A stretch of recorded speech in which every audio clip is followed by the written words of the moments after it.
Hi everyone, welcome back to my channel. My name is Maria, and today I'm providing an update on our Montessori functional kitchen space.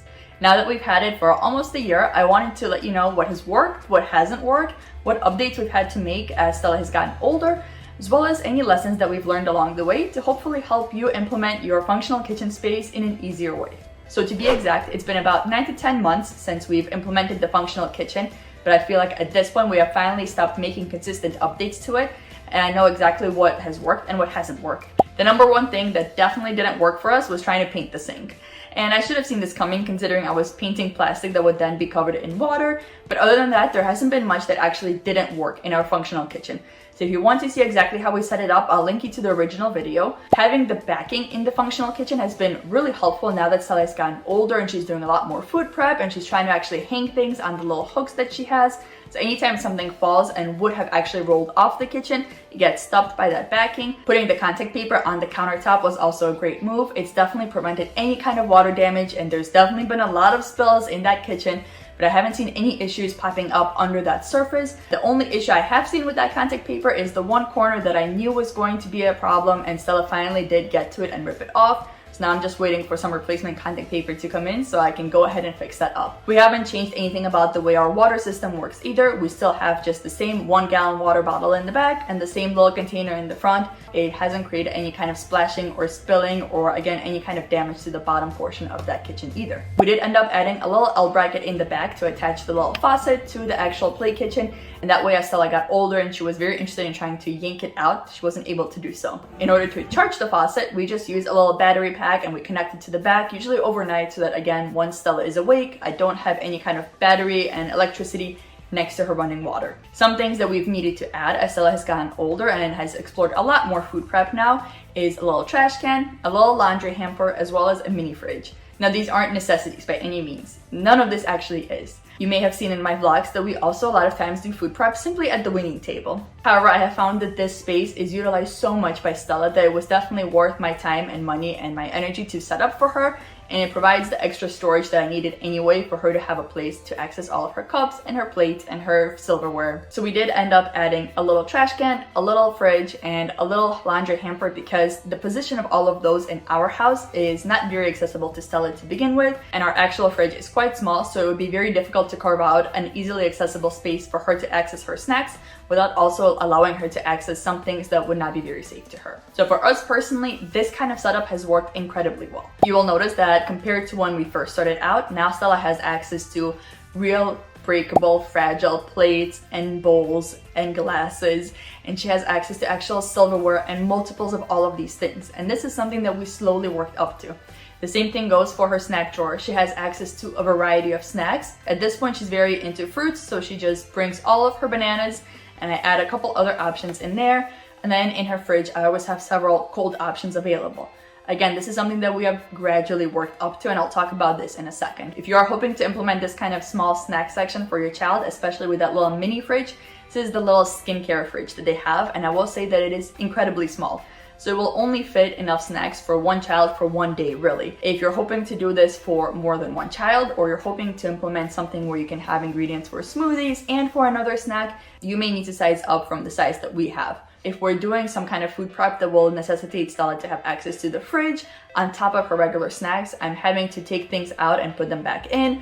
So it is a little bit more work having to work with this smaller sized fridge, but this is all that we really had the space for. I've also put in a little divider where her napkins and her cloths are, and that's where I moved her little placemat as well because she ran out of space in her actual kitchen. So this way everything is nice and separated because again, as she got older and she started using these things more, they were starting to get mixed up. She was having a hard time differentiating which one is her napkin and which one is her rags for just cleaning up spills. Now the 1 gallon of water usually lasts us the entire day if we're doing very minimal food prep. So if all she's doing is maybe washing some fruit or some veggies for her snack, but she's not actually creating a smoothie or she's not helping out with dinner. If we are doing more food prep, or if she had a particularly messy day and there was a lot of washing that needed to be done, we actually have to refill the water. And I actually prefer it this way versus having a larger container of water that might end up having extra water at the end of the day that I would have to dump out to make sure that she has clean, safe water to use the next day. However, I haven't had to change it more than once, so it's definitely not quite as much work as I thought it might be. You'll also notice I have a little paper towel under the water containers just in case they're still wet or there's any spills from any accidents happening. at least something is absorbing the water, and every morning when I change the water out, I go ahead and wipe everything down and I'll place a new paper towel there. Now, another piece of maintenance is the actual sink. Unlike a real kitchen sink, this one is completely flat, meaning that even when the water does drain out, there is still a little bit that remains in the corners. So in order to prevent any kind of mildew or algae from growing there, I do just take it out at least once a day, go ahead and wash it with nice soapy water, dry it off, and put it back in the kitchen for her. While I'm doing that, I also go ahead and wipe down any part of the counter that has collected any kind of food or any kind of water spillage, just to make sure it's nice and clean. Now with that, let's talk about some of the lessons that we've learned in implementing our functional kitchen. The first being, don't model what you don't want your child to do with the functional kitchen. Taking out the sink in order to replace the water quickly became our kryptonite, because every time we would do so, Stella would notice that she can take out the sink. But as I mentioned, there is remaining water in that sink. So the moment she takes the sink out, there's water flying everywhere. So we quickly had to change our strategy and actually keep the sink where it is when we're changing the water, so she wouldn't ever see us taking the sink out. Because you do have to take the sink out at least once a day to just get rid of that extra water and give it a nice wash and wash under the sink, we couldn't permanently mount it the way that we did with the actual pump. With time, she definitely noticed this and she stopped exploring the sink, until one of us made the mistake of showing her again that we can take the sink out in order to replace the water. And now we're going through that whole unlearning process again. Aside from the sink, the biggest question I always get is, didn't she just waste a lot of water? Didn't she just play with the water and get the water everywhere? And for that, I think our biggest success was introducing it incredibly early. We introduced it as soon as Stella started walking a bit, so she was right about 12 months. However, at that age, she was still a bit too short and her arms were a bit too weak to actually turn on the water on her own. So she had access to the water and she could explore the water, but we had to actually still turn it on for her. And the reason this worked really well is we could help guide her to actually do the proper activities with that water. But what would happen is she would walk over to the sink, I would just turn on the water for her.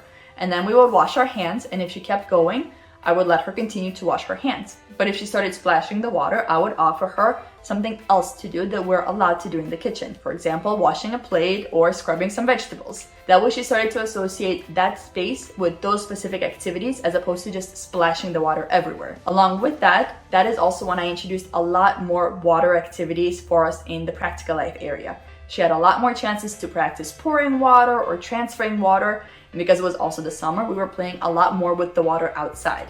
So she was getting that urge to play with the water in all other aspects of her life. So if I saw her continuously trying to splash, I would redirect her to one of these other activities instead. That way, by the time she was actually able to press on the water and get to the water on her own, she already knew that these are the specific activities we're allowed to do in the kitchen, and anything else, she needs to go over to the other activities that we have available. On top of that, when I first introduced the play kitchen, the only thing I really had in there was the soap and the water. And it wasn't until we really got into that routine of only using the water for the specific purpose that it was there for, that I introduced for her the plates, the bowls, her placemat, and other things that she could explore in her little play kitchen. And I scaffolded a lot. Every time I would introduce a little bit of something, I would allow her to explore what that is, how we use it, and then I would add a little bit more. And then I'd add more again. And I did this between her kitchen space and her snack space. So for example, I added her plates and her silverware. I wasn't adding more snack options into her snack area. That way she had only one item to really focus on, get it under control, and then there would be something else for her to explore. Whether it was a day later or a week later, I simply gauged when she felt ready to explore something else. But I think in taking it at a very slow pace, I was able to set her up for success and allow her to have a very pleasant experience with the play kitchen, where we really didn't need to have any kind of power struggle about what is and is not allowed there. If you're introducing the functional kitchen at an age where your child is very easily able to turn the water on and off independently from day one, I recommend setting aside time when you will likely go through that entire gallon of water in one go, and simply continuously show your child exactly what activities are going to happen in that functional kitchen. Allow your child a chance to explore what this space is, but continuously show them exactly what the activities are that we'll be doing there. As for the snack area, as I mentioned in my original video, I first started out with only having the option of that one snack. Whatever snack I knew Stella was typically in the mood for at that time was what was waiting for her in that little space. That way she really got into the habit of understanding what that space is for. It's where her snack is, and she will come and pick something out, take out her little plate, and we really got into the habit of her plating her own snack. As she got older, I started offering more and more options, but again, very gradually. So I might put a banana and an apple there. for her to choose one of two fruits. So at that point, I definitely wouldn't have had this bunch of bananas in there because she would have gotten into each and every one of the bananas, peeled them all open, and taken half a bite from all of them. But again, as she got older, she started to more and more understand what exactly this space is for. And at this point, I can have a variety of snacks for her and she will come and take what she needs and leave what she doesn't. She does also have access to her pretend plate food. Fortunately, it's not in a very accessible place. It's on the very top shelf of her kitchen. She does let us know when she wants to play with it, but because it is kind of out of sight, a lot of times she forgets about it and I'll have to bring it down to the floor just to remind her that it exists. However, in our current kitchen setup, that's really the best place for it to be. If you've got a different setup for your kitchen, definitely try to find a different place to put it so your child does see it in their line of sight and they're able to implement the pretend play food as well. As for the uses for the functional kitchen, like I've said, Stella spends a lot of her time there. She spends a lot of time washing her hands there, cleaning her plates there. She does some of her food prep there, specifically for her snacks. So anything that's smaller food prep, like cutting up some cucumbers, definitely making smoothies, that's a favorite for us. Any kind of small food preparation can be done there. Anything that's larger, such as baking or helping with dinner, where we set up multiple bowls for her to wash vegetables and cut them up and put them in different plates, that's usually done at her weaning table. For us personally, this still works much better than having any kind of learning tower or kitchen helper. One, because this is still definitely more Montessori aligned in allowing the child to access everything without having to climb up. And two, because we don't have a kitchen island. So my counter space is incredibly limited, and when I'm cooking, there's a lot of unsafe items covering the small counter space that I do have.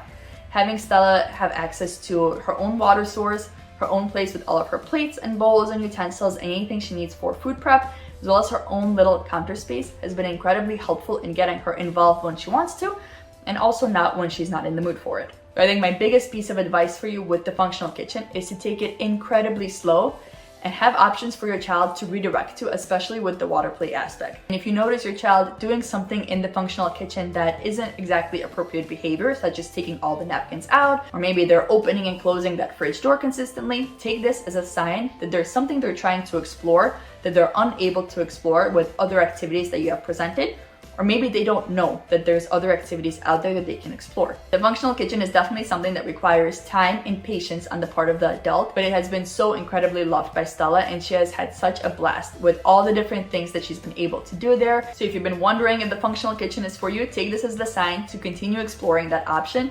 If you have any questions or concerns, definitely let me know in the comments below or in my DMs over on Instagram. I'm always available to chat. And until next time, I hope you stay safe.